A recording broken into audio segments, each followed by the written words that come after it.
Assalamualaikum warahmatullahi wabarakatuh. Kembali lagi di sini kita melakukan uji non-parametrik yang sebelumnya diampu oleh dosen Muallim Doni Ahmad Ramadhani. Yang terakhir yaitu uji non-parametrik. Uji non-parametrik adalah suatu uji dengan model yang tidak membutuhkan suatu parameter khusus dari populasi yang diamati. Beberapa asumsi yang berhubungan erat dengan uji statistik non-parametrik adalah bahwa pengamatan tersebut bebas dan variabel yang diamati kontinu. Tetapi asumsi yang dibuat adalah lebih lemah dan kurang teliti bila dibandingkan dengan uji parametrik. Oleh karena itu, uji non-parametrik tidak membutuhkan tingkat ketelitian yang tinggi seperti uji parametrik. Biasanya uji parametrik dipakai untuk menganalisis data dalam skala ordinal dan nominal. Selanjutnya itu ada korelasi uji Kendall-Stau. Nah, contoh kasus uji korelasi Kendall-Stau ini, seorang peneliti ingin mengetahui apakah ada hubungan atau korelasi antara lokasi, tempat, dan kepuasan nasabah pada koperasi simpan pinjam. Baiklah, sebelumnya kita sudah menyediakan datanya di sini di Excel. Ini data dari Kendall-Stau. Ini ada uji Friedman, uji Wilcoxon, dan uji Spearman. Yang pertama yaitu uji Kendall-Stau. Kita klik dulu variabel view-nya. Lalu kita tulis di kolom name ini lokasi, kemudian kepuasan. Desimalnya kita ubah jadi 0, labelnya lokasi, kemudian kepuasan nasabah. Sini measure-nya kita ubah jadi ordinal.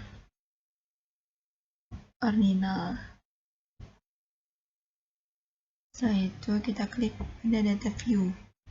Kita masuk ke Excel. Nah, ini data dari uji Kendall-Stau.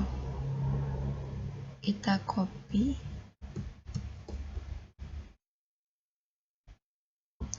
Kembali ke SPSS, kemudian kita Ctrl V. Kita tunggu. Lalu kita klik Analyze, klik Correlate, kemudian Bivariate. Nah, kemudian kita klik Ctrl A, kita pindah, kemudian beri centang pada Kendall-Stau to highlight dan affect significant correlation. Oke.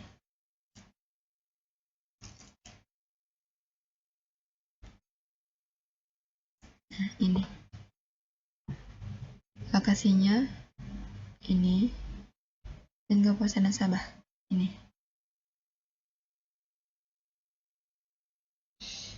Nah,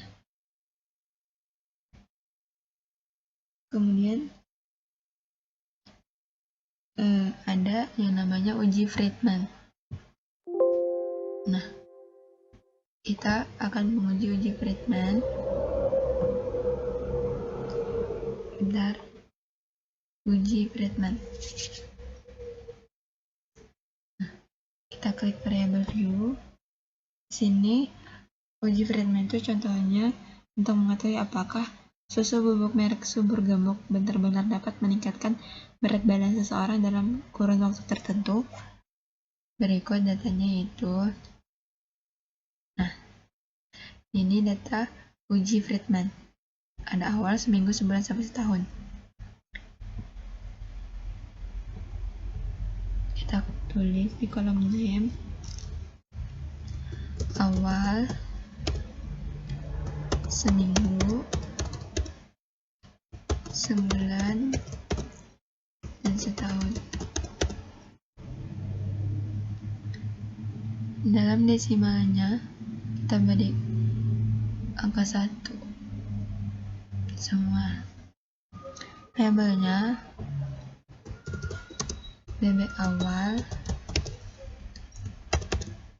BB seminggu, BB sebulan,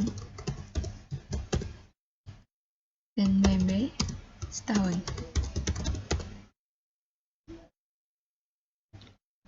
Untuk measure-nya kita ubah scale.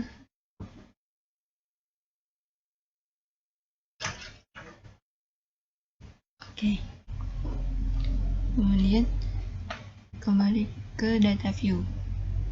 Kita masuk ke Excel, ini datanya. Kita Ctrl C, kemudian Ctrl V.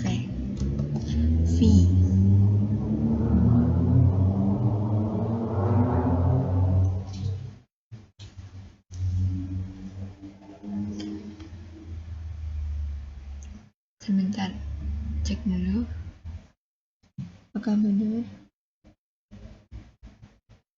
Ini desimalnya 1. Oke. Kemudian klik Analyze, General Linear Model.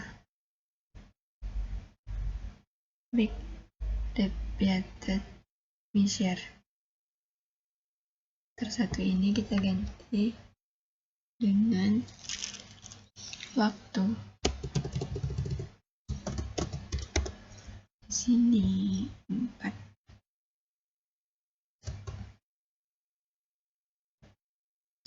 Add. Oke. Define. Ctrl A, klik, kemudian save. Yang ini di residual standardized, contract, kemudian continue.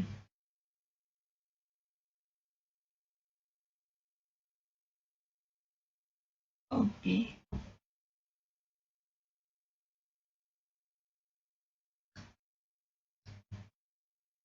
Setelah itu kita kembali, kita abaikan aja sini. Nih. Lalu kita klik Analyze, Descriptive Statistic, kemudian Explore.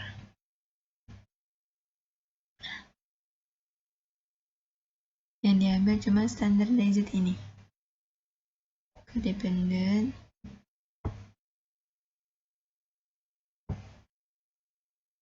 klik.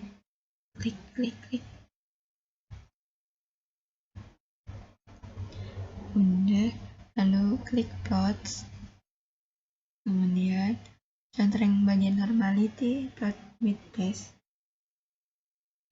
klik continue. Oke.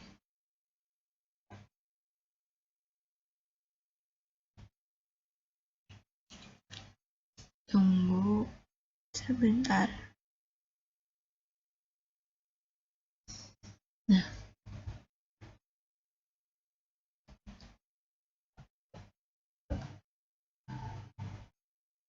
ini bagian ini.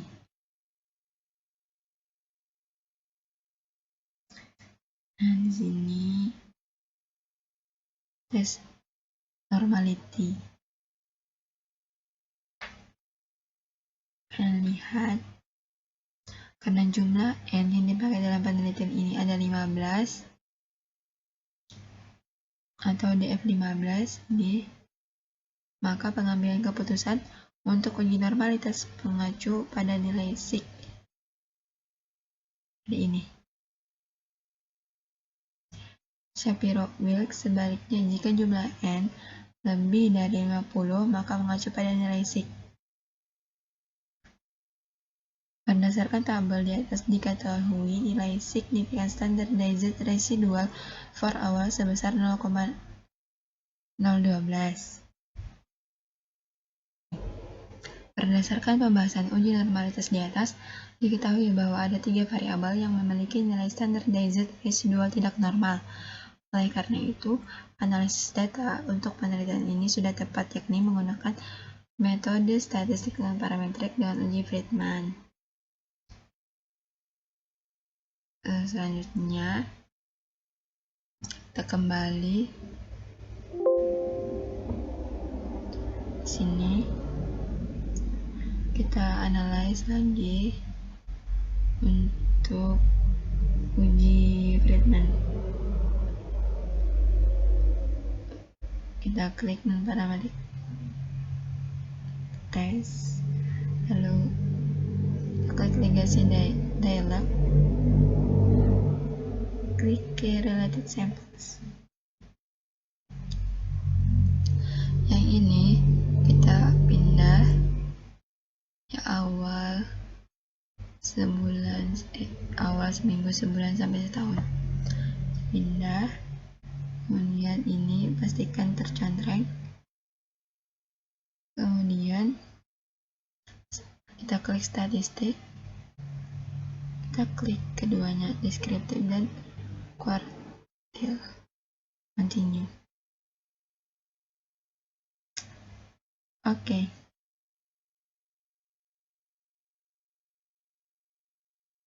Nah, udah seperti ini. Nilai N atau banyaknya responden yang dipakai dalam hal ini adalah 15 orang yang ditimbang berat badannya dari waktu awal, seminggu, sebulan, sampai setahun setelah rutin mengkonsumsi susu bubuk merek subur gemuk. Mean atau nilai rata-rata dari masing-masing pengukuran berat badan untuk 4 waktu yang diteliti, yaitu BB awal 42,92 kg, BB seminggu 43,380, BB sebulan 45,267 kg, dan BB setahun sebesar 51,287 kg.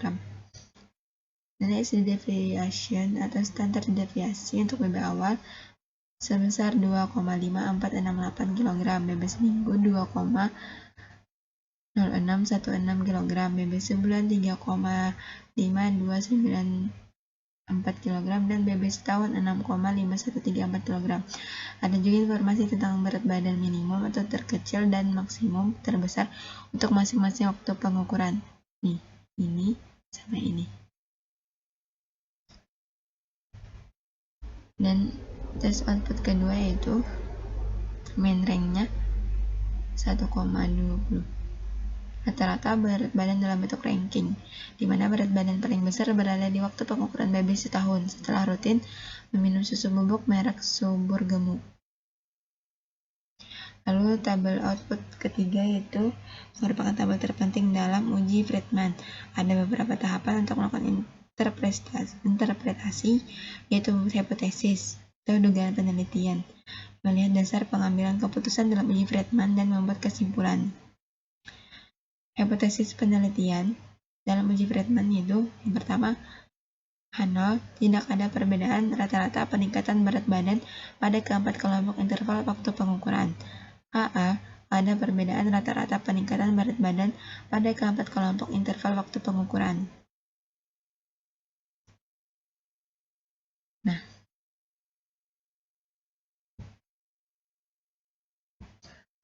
Nah, selanjutnya itu kita masuk ke dalam contoh kasus dalam uji Wilcoxon.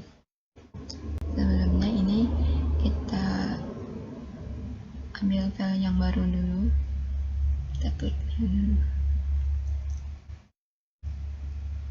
Kita masuk ke variabel view, situ. Pertama kita tulis pre,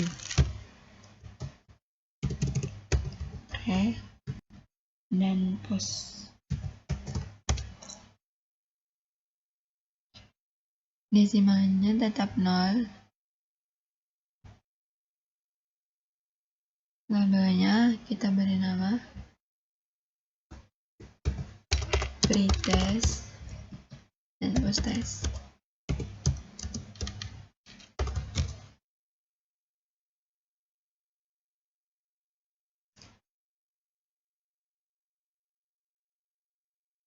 Agennya pilih di measure-nya kita pilih scale.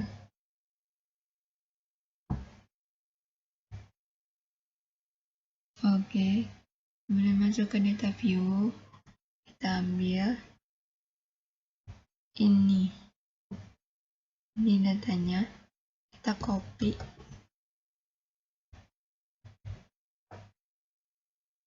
kita Ctrl V.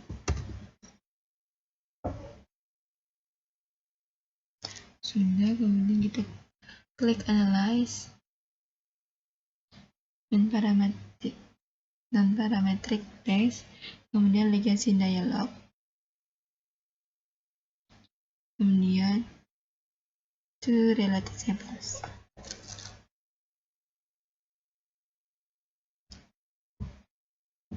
Ambilkan di variabel, pindahkan, kemudian jangan lupa ini diberi contreng. Setelah itu klik OK. Nah, udah keluar. Ini untuk lebih jelasnya kalian bisa lihat di makalah, situ sudah ada keterangannya. Nah, untuk ujian terakhir yaitu ada korelasi rank Spearman.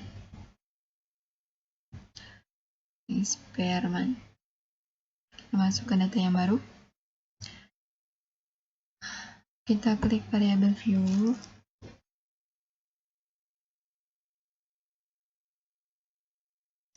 Sini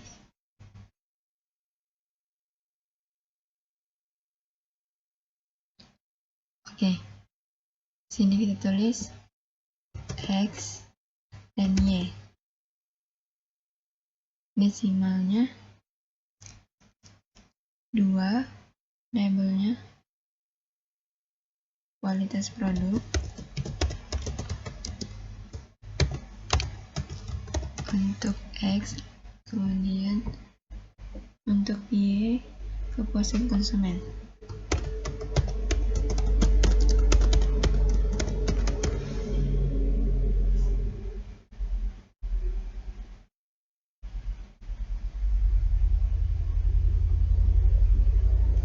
Sudah, kemudian kita klik data view, kita masuk lagi ke Excel. Ini datanya kita copy,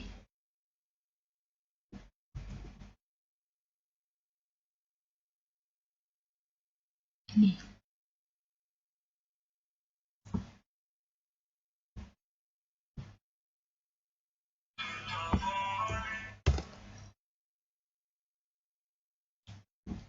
kita klik analyze, correlate, kemudian bivariate. Kita Ctrl A lalu pindahkan, klik option.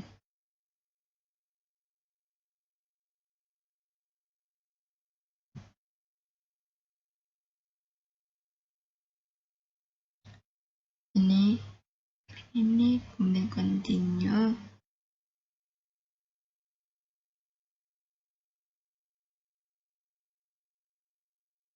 Kemudian ini, dan ini. Oke. Udah. Seperti yang kalian lihat. Dan untuk lebih jelasnya kalian bisa lihat di makalah tentang pembahasan tersebut.